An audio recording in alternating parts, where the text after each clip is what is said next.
Hello student, S competition Sirsaganj में आपका स्वागत है। मैं हूं जे.के. सर, आपके सामने फिर एक बार पुनः उपस्थित। बच्चों, चलते हैं उसी नई उमंग के साथ। आज तीसरी पार्ट में यूपी कांस्टेबल भर्ती के लिए 2023 में आपको वर्दी पहनानी है और वर्दी में दिखना ही अच्छा है। इसलिए मैं सिरसागंज वाला आपके लिए कुछ नया लाया हूं और कुछ बेहतर।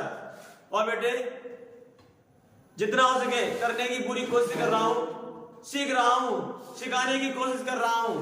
बेटे, आपके लिए सबसे बेस्ट कंटेंट के साथ एक बार फिर चलते हैं अपने उसी थॉट के साथ, एक नए थॉट के साथ, नई उमंग के साथ। यूपी 2023 भर्ती कांस्टेबल पार्ट 3 है हमारा आज का।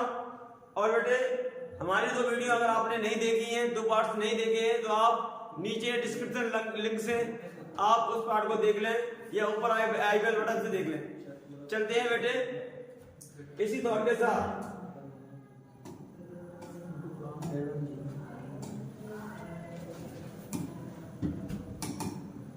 प्यारे बच्चों, कह रहा है 1% बहुत ज्यादा आते हैं, ठीक है। और यही हमारा थॉट है बेटे। देखते हैं क्या कह रहा है थॉट के हीरे, अगर हीरे की काबिलियत रखते हो, हीरे की काबिलियत रखते हो तो अंधेरे में चमका करो। चमक लिखी है या बेटा चमका करो, ठीक है। रोशनी में तो कांच भी चमका करते हैं। अगर आप में वास्तव में काबिलियत है तो अपनी चमक के लिए उतनी मेहनत करो जैसे एक अंधेरे में हीरा अपनी चमक बिखेरता है। क्योंकि पूरे प्रकाश के उजाले में, दिन के उजाले में, और सूर्य की रोशनी हो या बल्ब की रोशनी हो, उसमें तो हीरे कांच भी चमका करते हैं। लेकिन हीरा की चमक वो होती है जो अंधकार को भी प्रकाश कर देती है, ठीक है। तो बेटे, चलते हैं अपने फर्स्ट क्वेश्चन की तरफ। बच्चों, मुस्कुराते रहिए और खुश रहिए।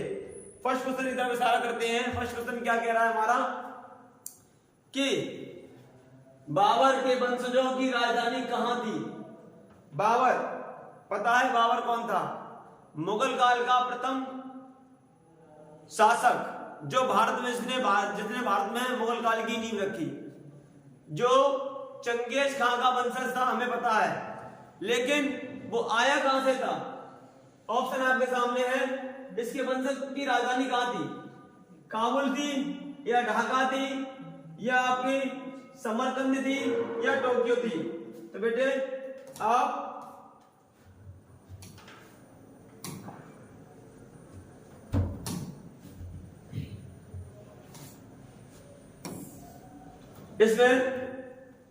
अब इसमें बेटे देखिए, बाबर हमारे किसके वंशज थे? चंगेज खां के। चंगेज खां के वंशज थे। तो इनके वंशजों में चंगेज खां भी हमारे थे, ठीक है। तो इनका संबंध किससे था? इनका संबंध था समरकंद से। जब ये उस टाइम थे तो इनकी राजधानी क्या थी? समरकंद थी। तो बात चल रही है कि बाबर के वंशजों में की राजधानी कहां थी? तो इसमें इन चारों में से काबुल, ढाका और समरकंद, टोक्यो में से कौन सा ऑप्शन सही है मेरा? सी ऑप्शन इज करेक्ट है, समरकंद। यानी कि बाबर के जो वंशज थे वो समरकंद में राजधानी स्थापित किए हुए थे। तो बेटे, चलते हैं अपने नेक्स्ट क्वेश्चन की तरफ। बच्चों, कहता हूं हिम्मत नहीं हारनी, आपको एक नई पहचान बनानी है। चलते हैं बेटे। कह रहा है जहीरुद्दीन बाबर का जन्म कहां और कब हुआ? तो बेटे, इसमें दो चीज पूछ रहा है। एक क्वेश्चन में दो चीज पूछ रहा है आपका, सन और स्थान पूछ रहा है। ऑप्शन पहला है आपका 1589 ईस्वी में म्यांमार में, 1385 में इराक में, या 1689 ईस्वी में लद्दाख में, या फिर डी है 1483 ईस्वी में फरगाना में। तो बेटे, इसका आपके लिए इसका आंसर है बच्चों, इसका आंसर आप जल्दी से जानते हैं तो कमेंट बॉक्स में दें, ठीक है। और अगर वीडियो अच्छी लग रही है तो इसे लाइक करें और शेयर करें और कमेंट भी करें बेटे। इसका बेटे आंसर है क्या? D is correct. 1483 ईस्वी में फरगाना में इनका जन्म हुआ था। मुगल काल का वह संस्थापक जिसका नाम बाबर था, वो फरगाना की सरजमीन पर 1483 ईस्वी में पैदा हुआ था। तो इसका आंसर बेटे क्या है? 1483 ईस्वी फरगाना। ठीक है बेटे, चलते हैं अपने अगले क्वेश्चन की तरफ। तो बेटे अपना नेक्स्ट क्वेश्चन है, कह रहा है चंदेरी का युद्ध किस किस के बीच या मध्य हुआ? चंदेरी। ठीक है बेटे, ये आपके सामने ऑप्शन लिखे हैं। फर्स्ट ऑप्शन कह रहा है, ए ऑप्शन विक्रमादित्य और रूसो, बी है बाबर और मेदिनी राय के मध्य, और सी है शिवाजी महाराज और अफजल खान के बीच, या फिर डी है महाराणा प्रताप और अकबर के मध्य। तो बेटे महाराणा लिख गया है यहाँ पे बेटे, महाराणा होना चाहिए था। ठीक, महाराणा और अकबर के मध्य, या फिर विक्रमादित्य रूसो के मध्य, या फिर बाबर और मेदिनी राय के मध्य, या फिर शिवाजी महाराज और अफजल खान के मध्य। तो बेटे इसका पूरा ताल्लुक बाबर से है, और इसमें बाबर केवल बी में है, इसलिए इसका आंसर हो जाएगा बाबर और मेदिनी राय के मध्य। कौन सा युद्ध हुआ बेटे? चंदेरी का युद्ध हुआ। चंदेरी का युद्ध, ये चंदेरी का युद्ध इन दोनों के बीच में हुआ था, बाबर के और मेदिनी राय के मध्य में। ठीक है बेटे, तो इसका आंसर बीच करेक्ट हो जाएगा आपका बेटे, बीच करेक्ट। चलते हैं बेटे अपने नेक्स्ट क्वेश्चन की तरफ इशारा करते हैं। नेक्स्ट क्वेश्चन क्या हमारा? बाबर ने अपनी आत्मकथा किस भाषा में लिखी थी? तो ये हम सब जानते हैं कि मुगल काल का यह शासक साहित्य में बहुत ज्यादा रुचि रखता था। ये एक शासक होने के साथ साथ एक अच्छा साहित्यकार भी था, एक अच्छा साहित्यकार भी था, क्योंकि ये तुर्क से आया था। तुर्क ईरानी, उन्हें तुर्की भी कहते हैं, तुर्किस्तान से आया था, ये तुर्की था। तो इसलिए इसकी जो भाषा थी बेटे, वो क्या थी? तुर्की भाषा थी। इसमें भाषा आपने दी है, और भी फारसी दिया, तुर्की भाषा में, अंग्रेजी में, उर्दू में, आपको दिख रहे हैं ऑप्शन। लेकिन ये तुर्क से आया था और तुर्की भाषा का अच्छा क्या था, इसलिए इसका ऑप्शन हो जाएगा बेटे, आपका आंसर हो जाएगा क्या? तुर्की भाषा में इन्होंने अपना क्या लिखा है? बाबर ने बाबरनामा लिखा है। ठीक है, जिसमें बाबरनामा क्या है? बाबरनामा अकबर की एक आत्मकथा है, यानी कि उनके ऊपर लिखी गई किताब है, उनके जीवन पर, जो उन्होंने स्वयं लिखी है। किस भाषा में? तुर्की भाषा में। इसलिए इसका आंसर बीच करेक्ट हो जाएगा बेटे। चलते हैं नेक्स्ट क्वेश्चन की तरफ, समय ना देते हुए। अगला क्वेश्चन बेटा हमारा आएगा, कौन सा बादशाह अपनी उदारता के कारण कलंदर के नाम से प्रसिद्ध था? बच्चों इसका इतिहास है। किसी ने कहा है अपने एक थॉट में अपने देश भारत के लिए कि सिकंदर भी आए, कलंदर भी आए, ना कोई रहा है और ना कोई रहेगा, मेरा देश आजाद होकर रहेगा। तो बेटे ये वास्तविकता में सत्य बात है। तो सिकंदर के बारे में हम जानते हैं, सिकंदर जिसने आधे से ज्यादा विश्व को जीत लिया था, और सिकंदर के बाद अगर सिकंदर जैसा राज्य स्थापित करने के लिए कोई निकला था, तो उसका नाम दूसरा दायित्व से मिला था कलंदर का। तो कलंदर इनमें से, कलंदर एक मुगल राजा शासक था, हमें पता है, लेकिन इनमें से किसका नाम था? अगर आपको उत्तर पता है, औरंगजेब, अकबर, बाबर, सलीम खान, इनमें से अगर आपको पता है आंसर, तो आप कमेंट बॉक्स में दें। बेटे कलंदर की बात चलती है, तो कलंदर शब्द आ रहा है। तो कलंदर शब्द सबसे पहले भारत में बात आती है, भारत में सबसे पहले सिकंदर आया, सिकंदर के बाद कलंदर आया। तो इन मुगल राजाओं में तुम्हें पता है, पूरी सीरीज याद होनी चाहिए में, कि इन सब में सबसे पहले चंगेज खान का वंशज क्या आया था? बाबर आया था। तो इसमें जो नाम दिया गया है वो बाबर का लिया गया है, बाबर को कलंदर का नाम दिया गया है, क्योंकि मुगल काल की नींव डालने वाला सबसे पहला शासक बाबर था। बाबर का संबंध हुमायूं से भी है, क्योंकि बाबर का बेटा हुमायूं। अपना 6 क्वेश्चन, नेक्स्ट क्वेश्चन क्या कह रहा है? दीन पनाह नगर की स्थापना किसने की? ऑप्शन आपके सामने उपस्थित है, कह रहे हैं मुझे पहचानो, और आंसर कमेंट बॉक्स में दो। अगर आप हो, हिम्मत है तो इसका आंसर कमेंट बॉक्स में दें। देखिए, शिवाजी महाराज ने की थी क्या? अकबर ने की थी, या हुमायूं ने की थी, या चंगेज खान ने की थी? भाई चंगेज खान के वंशज तो यहाँ पर आए थे। चंगेज खान कहाँ है भारत में? क्या आए थे चंगेज खान? कहाँ आए थे? तो इसमें बताइए कौन सा, किसने दीन पनाह नगर की स्थापना की? तो इन चारों में आपका गैस कीजिए, गैस करना भी होता है, तो गैस कीजिए। हाँ, आपका गैस बिल्कुल सही है, आपने जो आंसर दिया वो करेक्ट है। आपने आंसर दिया हुमायूं, सी इज करेक्ट, बिल्कुल सही है। हुमायूं ने दीन पनाह नगर की स्थापना की थी। चलते हैं बेटे नेक्स्ट क्वेश्चन की तरफ। ठीक है बेटे, क्वेश्चन नंबर 7 कह रहा है, पढ़े इसको अच्छा। कौन सा बादशाह सप्ताह के सातों दिन अलग अलग कराया? सप्ताह के सातों दिन अलग अलग कराया। ठीक है, तो बेटे ये पूरा ये सेंटेंस, इसके ऊपर ये पूरा जो बात कह रहा है अलग अलग कराया गया। ठीक है, तो इसमें अकबर है या हुमायूं है या बाबर है या सलीम है? तो इसका आंसर बेटे आप बिल्कुल सही है, आपने जो दिया है हुमायूं इज करेक्ट। हुमायूं इसका आंसर है। जैसे ठीक बादशाह सप्ताह के नाम से भी जाना जाता है, जो सातों दिन अपने अलग अलग तरीके से पहचाना जाता है। इसमें पूरा सेंटेंस नहीं दिया गया है। इसे सप्ताह का बादशाह भी कहते हैं, 7 दिनों वाला बादशाह भी कहते हैं इसे। ये इसका काम भी यही था कि 7 दिन में अलग अलग गेटअप में दिखता था। ये इसके 7 रूप के नाम से पहचाना जाता है, इसलिए इसको इस टाइप से क्वेश्चन को सेट किया गया है। ठीक है, ये सप्ताह वाला बादशाह भी कहा जाता है इसे। किसे? हुमायूं को, जो मुगल काल का बाबर के बाद बाबर की गद्दी पर बैठने वाला दूसरा मुगल शासक था भारत की।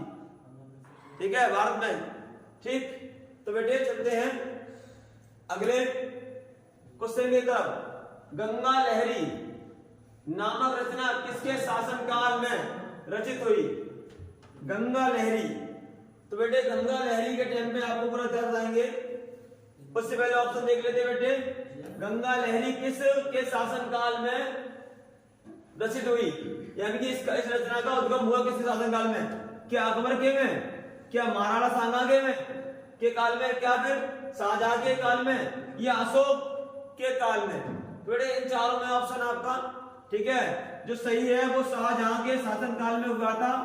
ठीक है, शाहजहां के काल में हुई है। कौन सी? गंगा लहरी, गंगा लहरी। और इनके दादाजी के शासनकाल में, ठीक है, दादाजी के शासनकाल यानी कि इनके दादाजी कौन है? अकबर जी। ठीक है, अकबर जी। और अकबर जी के शासनकाल में एक कवि थे जिनका नाम था कवि गंग। कौन थे? कवि गंग। और कवि गंग की रचना थी, बहुत फेमस रचना है, जिसे बोलते हैं चंद छंद वर्णन की महिमा। चंद छंद वर्णन की महिमा, वर्णन, चंद छंद वर्णन की महिमा, वर्णन की महिमा। ये अकबर के शासनकाल में आई है। अकबर के प्रसिद्ध दरबारी कवि थे कवि गंग।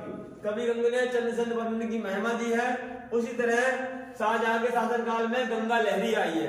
तो इसका आंसर होगा शाहजहां के शासनकाल में गंगा लहरी नामक रचना की गई थी, इसे रचा गया था। ठीक है, चलते हैं बेटे अगले क्वेश्चन की तरफ, नेक्स्ट क्वेश्चन की तरफ बेटे। तो बेटे नेक्स्ट क्वेश्चन हमारा क्या है, और आप मुस्कुराते रहिए क्योंकि आप ज्ञान का कहीं अंत नहीं है। जब लगे कि हेजिटेट हो रहे हैं या हतोत्साहित हो रहे हैं, तो अपने आप जो अपनी प्रिय पुस्तक है उसे पढ़ना चालू कर दीजिए और आपको ज्ञान मिलेगा। और ज्ञान की जो सुकून होता है वो कहीं नहीं होता है बेटे। चलते हैं किस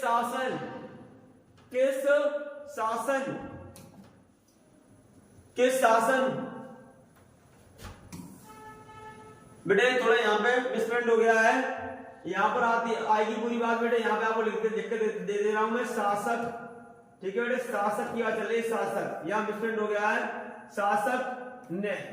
ठीक है, किस शासक ने अपने पिता को कैद में डाल दिया था भाई साहब? इस शासक के बारे की एक कहानी है, मैं बताऊंगा। पहले ऑप्शन देख लेते हैं। चंद्रगुप्त मौर्य ने, समुद्रगुप्त ने, अकबर ने या औरंगजेब ने? बेटे जिस शासक की बात चल रही है उस शासक को जिंदा पीर के नाम से भी जाना जाता है। इस शासक को जिंदा पीर के नाम से जाना जाता है। इस शासक की यह घटना थी कि ये किसी भी तरह का ईश्वर का स्थान हो उसको वो 3 बार नमस्ते करता था। अगर उसका जवाब नहीं मिलता है तो उसे तुड़वा दिया करता था, इसका काम ये था। और इसे जिंदा पीर के नाम से जाना जाता है। तो बेटे जिसने अपने पिता को कैद कराया था वो केवल और इनमें से औरंगजेब था, औरंगजेब के अलावा कोई नहीं था, क्योंकि औरंगजेब ने ही अपने भाई दारा सिकोहा को मरवा दिया गया था राजगद्दी के कारण। किसने? औरंगजेब ने अपने भाई की मृत्यु कराई थी। ये दारा सिकोह फारसी भाषा के अच्छे ज्ञाता थे। किसके? फारसी भाषा के अच्छे ज्ञाता थे। और इन्होंने ही कहां पर जाके, इन्होंने ही वाराणसी में जाकर संस्कृत भाषा का अध्ययन किया था। ये वाराणसी क्या है आपको बताया था मैंने अगली वीडियो में कि वाराणसी ही संस्कृत भाषा का केंद्र स्थल है। दारा सिकोह ने वाराणसी में जाके संस्कृत के वेद पुराण सीखे और उनका अनुवाद इसी ने दारा सिकोह ने संस्कृत भाषा के वेद पुराणों का यानी कि उपनिषदों का अनुवाद किसमें करा दिया था? फारसी भाषा में। तो औरंगजेब ने दो काम किए, अपने पिता शाहजहां को गिरफ्त किया यानी कैद में डाल दिया, शाहजहां को कैद किया और अपने भाई को मरवा दिया। किसको? दारा सिकोह को। तो इसको हम किस नाम से भी जानते हैं? जिंदा पीर के नाम से भी जानते हैं। किसे? औरंगजेब को जिंदा पीर के नाम से भी बेटे जानते हैं। ये इससे 3 क्वेश्चन बन रहे हैं। क्या बन रहे हैं? जिंदा पीर भी से कहते हैं और दारा सिकोह को मरवाने वाला भी उसका भाई कौन? औरंगजेब। और अपने पिता शाहजहां को कैद करने वाला भी औरंगजेब। तो इसका बेटे सही आंसर है औरंगजेब। ठीक है बेटे, चलते हैं अगले नेक्स्ट क्वेश्चन की तरफ। तो नेक्स्ट क्वेश्चन हमारा बेटे क्या है? कह रहा है बाबर ने अपनी आत्मकथा किस पुस्तक में लिखी? तो बेटे अगर आपने इससे पहले वाला क्वेश्चन देखा है तो आप इसका आंसर दे सकते हैं। जिसका मैंने जिक्र किया था उसमें मैंने कहा था बाबर ने अपनी आत्मकथा अपने ऊपर लिखी है, किस पर लिखी है? तो बेटे इसमें ऑप्शन है आपके बाइबल, बाबरनामा, गीता या रामायण। तो बेटे मैंने आपसे कहा था कि बाबर तुर्की भाषा का क्या था, मैंने अगले वीडियो में बताया था आपको, अगले क्वेश्चन मैंने आपको बताया था। और इससे पहले का बाबर के ऊपर क्वेश्चन आया था जिसमें बाबर ने तुर्की भाषा अपनी उसका नाम भी आया था। तो बेटे वो पुस्तक है क्या? बाबरनामा में बाबर की आत्मकथा लिखी गई है, यानी कि बाबर के ऊपर कहानी को लिखी गई है। यही उसकी आत्मकथा बाबर की क्या आत्मकथा इसमें लिखी गई है। बाबरनामा में बाबर की आत्मकथा लिखी गई है, इसलिए इसका आंसर सही होगा क्या? बाबरनामा। चलते बेटे अपने अगले 11th क्वेश्चन की तरफ। तो बेटे क्वेश्चन नंबर 11 क्या कह रहा है कि बाबरनामा का फारसी में अनुवाद किसने किया? तो बेटे ये बात तो बहुत अच्छी है, हमें पता होना चाहिए। पहली बात, बाबरनामा मैंने बताया था अगले प्रश्न में, बाबरनामा कहाँ है? ये बाबरनामा बाबर द्वारा लिखी है। किसमें लिखी गई बेटे? तुर्की भाषा में। काय में? तुर्की भाषा में। ठीक है, तुर्की भाषा में लिखी गई। इसका अब क्या हो रहा है बेटे? अनुवाद हो रहा है, ट्रांसलेट हो रहा है बेटे, ट्रांसलेट किसमें हो रहा है? फारसी भाषा में। और बाबर के टाइम पे केवल एक ही, ये आपको ऑप्शन दिए हैं, तानसेन ने, अब्दुल रहीम खान ने या इंशाअल्लाह खान ने या रहीम दास ने। तो बेटे सुनो जरा, फारसी भाषा अकबर के टाइम में फारसी भाषा का अच्छा कोई अगर ज्ञाता था फारसी भाषा का तो वो केवल अब्दुल रहीम खान थे। ठीक है, अब्दुल रहीम खाना, ठीक, और अब्दुल रहीम खाना थे। ठीक है बेटे, इन्हीं ने फारसी भाषा में अनुवाद किया था इसका बाबरनामा का। तो बेटे ये जो रहीमदास लिखा है रहीमदास भी इन्हीं का नाम है। ठीक है, रहीमदास। और इनके पिताजी का नाम क्या था? बैरम खां था। और ये एक अच्छे कवि भी हैं। ठीक है, हिंदी जगत के अच्छे कवि भी हैं जिनकी हम थॉट पढ़ते हैं।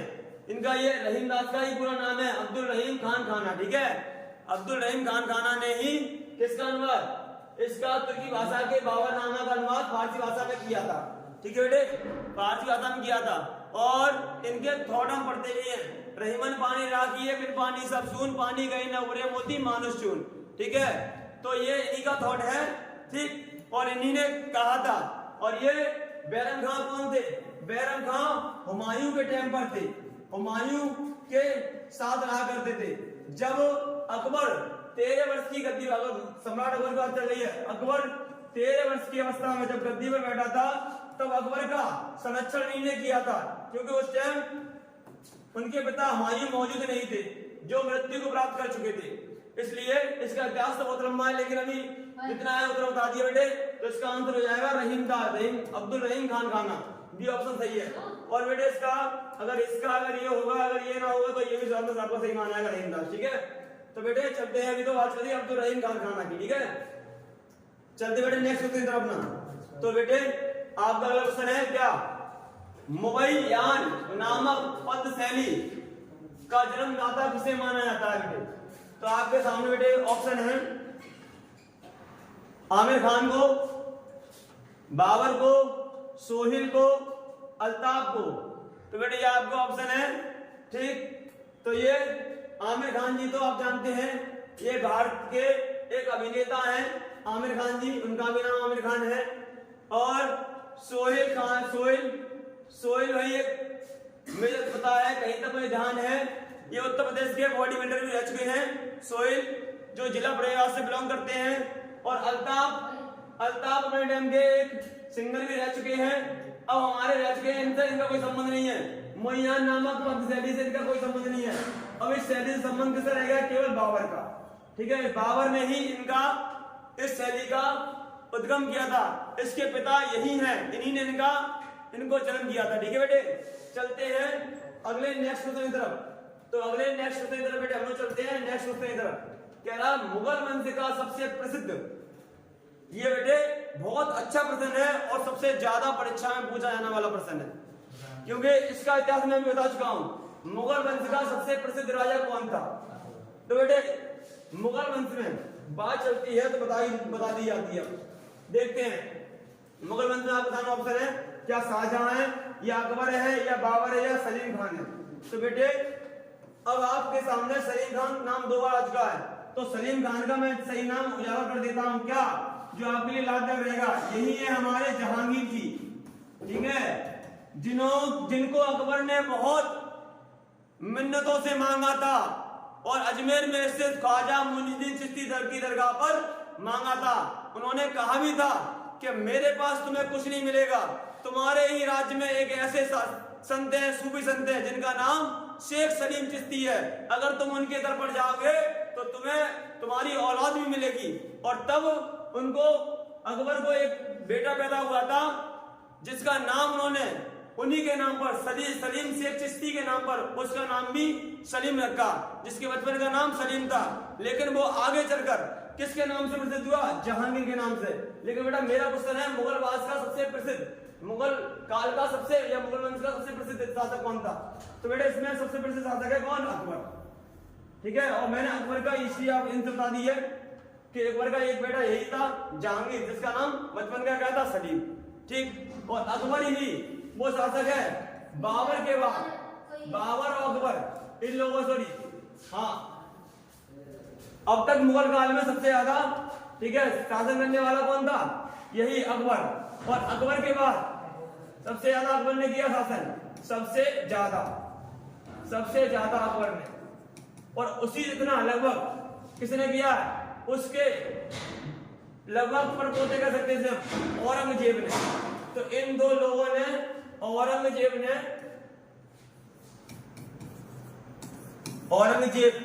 और अकबर ने, इन मुगल वंश में सबसे ज्यादा शासन करने वाले यही 2 राजा हैं। तो बेटा इसका आंसर हमने बता दिया, अकबर है। अकबर को सबसे प्रसिद्ध राजा माना जाता है मुगल वंश का, क्योंकि इन्होंने सभी धर्म को अपनी ओर आकर्षित किया था। ठीक है बेटे, चलते हैं अगले नेक्स्ट क्वेश्चन की तरफ। बेटा अगला क्वेश्चन हमारा क्या? नेक्स्ट क्वेश्चन कह रहा है खानवा का युद्ध कब हुआ? तो बेटे खानवा का युद्ध की बात चल रही है। खानवा का युद्ध कब हुआ? खानवा का युद्ध, ठीक है। तो बेटे खानवा युद्ध ऑप्शन आपके सामने है 1578 ईस्वी में, 1818 ईस्वी में, 1527 में, 1869 ईस्वी में। तो बेटे इसका आंसर अगर आपको पता है वास्तविकता में तो जल्दी से इसका आंसर दें, क्योंकि ये क्वेश्चन बहुत पूछा जाता है। इसका आंसर बेटे क्या है? सी करें। खानवा युद्ध कब हुआ था? 1526 में।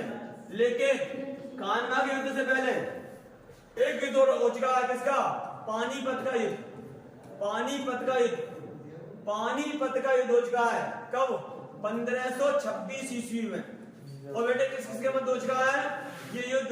बाबर के और इब्राहिम लोदी के मध्य हो चुका है। इब्राहिम लोदी कौन है? ठीक है, तो इब्राहिम लोदी, ठीक, लोदी वंश के संस्थापक बहलोल लोदी का पुत्र सिकंदर लोदी, सिकंदर लोदी का पुत्र इब्राहिम लोदी, लोदी वंश का यह तीसरा शासक इब्राहिम लोदी और बाबर के बीच ये युद्ध हुआ था 1526 ईस्वी में, ठीक है, पानीपत के मैदान में। और ये खानवा का युद्ध हुआ था 1527 ईस्वी में। इसका आंसर सही है 1527 चीज करें, ठीक है बेटे। चलते हैं नेक्स्ट क्वेश्चन की तरफ अपना। तो नेक्स्ट क्वेश्चन हमारा बेटे क्या है? कह रहा है 15वां क्वेश्चन हमारा कह रहा है ग्रांड ट्रंक सड़क या रोड, ठीक है, इंग्लिश में से रोड कहते हैं, ग्रांड ट्रंक जिसे इंग्लिश में बोलते हैं, शॉर्ट में बोलते हैं जीटी रोड, ठीक है। ग्रांड ट्रंक रोड कहां से कहां तक जाती है? पहला ऑप्शन है कश्मीर से कन्याकुमारी तक बेटे, कश्मीर से कन्याकुमारी तक, कश्मीर से कन्याकुमारी तक, कोलकाता से अमृतसर तक, और पंजाब से पाकिस्तान तक, और कोलकाता से उत्तराखंड तक। तो बेटे पहली बात, अब बात सड़क की आ गई है, रोड की आ गई है, जिसे हम जीटी रोड भी कहते हैं। जी ग्रांड में जी, ट्रक में टी, और रोड में सड़क, वो सड़क में road, English GT road, ROAD GT road, जिसका पुराना नाम क्या है? शेर शाह सूरी रोड,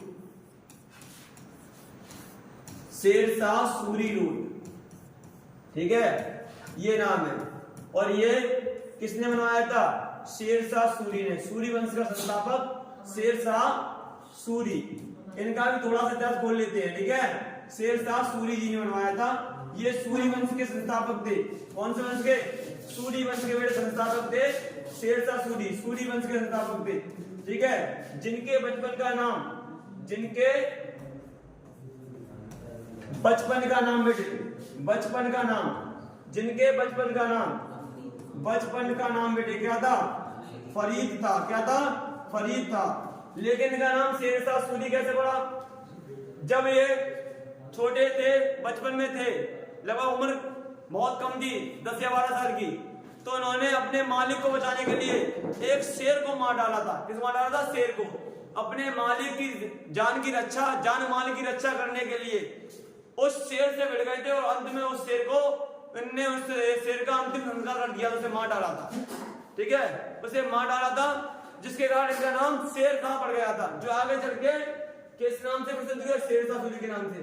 तो शेर शाह सूरी ने एक सड़क बनवाई थी, जो पहले भारत के कोलकाता से लेके पाकिस्तान के पेशावर तक थी, लेकिन अब वो सड़क कहां तक है? कोलकाता से लेकर अमृतसर तक है, कोलकाता से लेकर अमृतसर तक है। तो इस सड़क, इसका ऑप्शन बेटे कौन सा सही है? बी करेक्ट है, कोलकाता से अमृतसर तक।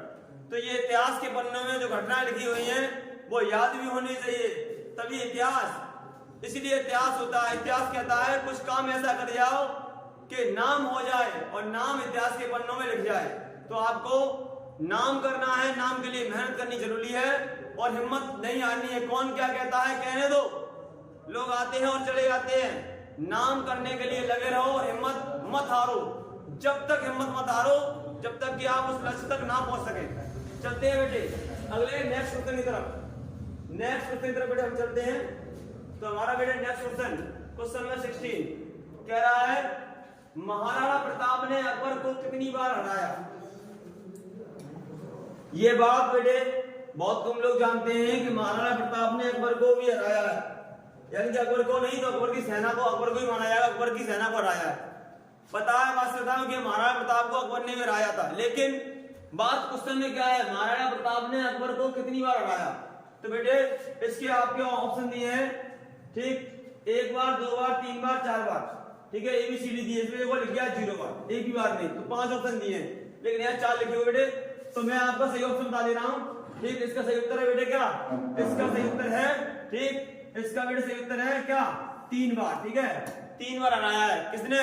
महाराणा प्रताप ने अकबर को 3 बार हराया है युद्ध के मैदान में। आ जाओ, 2-2 हाथ कर लेते हैं युद्ध के मैदान में। 3 बार तुम मुझसे हार जाओ और बाकी बार मैं भी हार जाऊंगा, ठीक है। उसके बाद अकबर ने भी उन्हें हरा दिया था, ठीक है बेटे। चलते हैं अगले क्वेश्चन की तरफ बेटे। अगला क्वेश्चन क्या है, नेक्स्ट क्वेश्चन हमारा कि शिवाजी महाराज का नारा क्या था। शिवाजी, ठीक है, शिवाजी नाम बहुत जागृत नाम है, बहुत ज्यादा, जिसे हम जिनका सही वास्तविक नाम छत्रपति शिवाजी है। और ये भी अपने नाम के अनुसार काम में भी जाने जाते हैं। ये मराठाओं के सरताज कहे जाते हैं। इन्होंने जो नारा दिया था बेटे वो आपके सामने उपस्थित है। आपका हर हर महादेव, भारत माता की जय, जय भवानी, जय शिवाजी और जय हिंद। इनमें से कौन सा ऑप्शन है जो आपको पता है तो आप इसका आंसर कमेंट बॉक्स में दें। बिल्कुल सही, 1 सेकंड का टाइम दिया रहा है, 2 सेकंड में इसका आंसर मुझसे ले लो बेटे। 1 सेकंड हो चुकी है, 2 सेकंड में आपका आंसर मिल रहा है कि इसमें आपका शिवाजी का नाम आ रहा है, तो यही उनका नारा है, जय भवानी जय शिवाजी, ठीक है। यही शिवाजी ने नारा दिया है, ये आपका जो करेक्ट है। चलते हैं, और आप कर रहे हो, गजब कर रहे हो बेटे, गजब, ठीक है। क्वेश्चन नंबर बेटे, ठीक है बेटे, क्वेश्चन नंबर आपका है 18। इससे पहले शिवाजी वाला आपको हो चुका बेटे। क्वेश्चन नंबर 18 आपका है, क्या कह रहा है, नीरज चोपड़ा ने कितने मीटर दूर भाला फेंक कर राष्ट्रीय रिकॉर्ड बनाया। नीरज चोपड़ा जी भाला क्षेत्र में भारत में स्वर्ण पदक लाने वाले पहले भारतीय हैं, बहुत कई सालों बाद लाने वाले, ठीक है। तो बेटे नीरज चोपड़ा ने, इसमें आपको ऑप्शन दिए हैं 85.16 मीटर, ठीक है, 16 मीटर, ठीक है, या 82.87 मीटर, या 87.56 मीटर, या 88.13 मीटर। तो बेटे इसका आंसर जल्दी बताएं कमेंट बॉक्स में जल्दी। और अगर आपको वीडियो अच्छी लग रही है तो चैनल को लाइक करें, शेयर करें, और शेयर तो करते रहे बेटे। और इसका बेटे आंसर जो है ना वो है 88.13 मीटर, ठीक है। उन्होंने अपने ही रिकॉर्ड को तोड़कर एक नया कीर्तिमान स्थापित किया, जिसको बोलते हैं 88.3 मीटर के कारण उन्हें स्वर्ण पदक से भी सम्मानित किया गया। स्वर्ण पदक, भाई स्वर्ण पदक यही लाए भाला में, भाई भाला इन्हीं ने फेंका था, ठीक है बेटे। तो चलते हैं अगले क्वेश्चन की तरफ। आज का 19वां क्वेश्चन, विश्व की सबसे लंबी नदी। भाई विश्व की बात हो रही है, तो ऐसा नहीं है जो ऑप्शन दिए गए इनमें से किसी की बात विश्व ना होती है, सबकी होती है।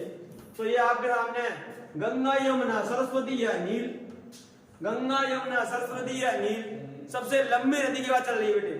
अगर बात होती बड़ी नदी की विश्व के लिए तो हमारी होती क्या, अमेजन, क्या होती, अमेजन। लेकिन बात चल रही है इसकी लंबी की, ये क्या कहा इसने, लंबी। तो लंबी आओगे, दोनों में ला आ रहा है, लंबी नीली, तो नील नदी के पास पहुंच जाओ। तो नील नदी है सबसे लंबी, और सबसे बड़ी नदी की बात चलेगी तो अमेजन है, ठीक है बेटे। इसलिए इसका आंसर है सही नील नदी, तो नील नदी इसका आंसर है बेटे। चलते हैं आज के अंतिम क्वेश्चन की अंतिम पड़ाव की तरफ बेटे। 20वां क्वेश्चन, सबसे ज्यादा आने वाला प्रश्न, भारत का संविधान कब लागू हुआ या किया गया। भारत का संविधान कब लागू हुआ। तो ऑप्शन यदि ये तो बेटा आपको इसका आंसर पता ही होगा, तो आप इसका आंसर कमेंट बॉक्स में दें। और यदि आपके सामने उपस्थित हैं क्या 26 जनवरी 1955 को, 26 जनवरी 1951 को, 26 जनवरी 1956 को, या 26 जनवरी 1950 को, यदि बेटे आपको इसका आंसर पता है तो इसका आंसर आप कमेंट बॉक्स में दें। और बेटे अगर आपको वीडियो वास्तव में अच्छी लगी है, पसंद आई है, तो आप इसको शेयर करें, ठीक है, इसको बेटे शेयर करें, और इसका आंसर ही मैं दूंगा। और अगर वास्तव में आपको वीडियो पसंद आई है तो उसको लाइक करें, शेयर करें, कमेंट करें। तो बेटे अब ठीक बेटे, इसका आंसर, ठीक बेटे, इसका आंसर आपका, हाँ बेटे इसका आंसर बेटे आपने दिया है, हाँ बिल्कुल सही दिया है। कई बच्चों ने आंसर दिए, बिल्कुल सही दिए, कई बच्चों ने आंसर दिए हैं, बिल्कुल सबको पता है, बिल्कुल, क्योंकि ये हमारे देश का राष्ट्रीय पर्व भी है, और ये बहुत हर बार अच्छी तरह मनाया जाता है, ठीक है। इसको सब लोग मिलकर मनाते हैं, इसमें किसी के लिए भेदभाव नहीं है। यही हमारा है 26 जनवरी 1950 को ये हमारा राष्ट्र संविधान लागू किया गया था और हमारा संविधान दुनिया का सबसे बड़ा संविधान है हमारे देश का। तो बेटे यदि आपको वीडियो पसंद आई हो तो चैनल को लाइक करें, शेयर करें। इतना किया है तो इतना और कर दें कि आप एसएस कंपटीशन को सब्सक्राइब करते हैं। ठीक है, थैंक्स फॉर वाचिंग। और लेकिन आप अगर मेरी अगली वीडियो देखना पसंद चाहते हैं तो आप कमेंट करें और शेयर कर डालें। तब तक के लिए बेटे जय हिंद।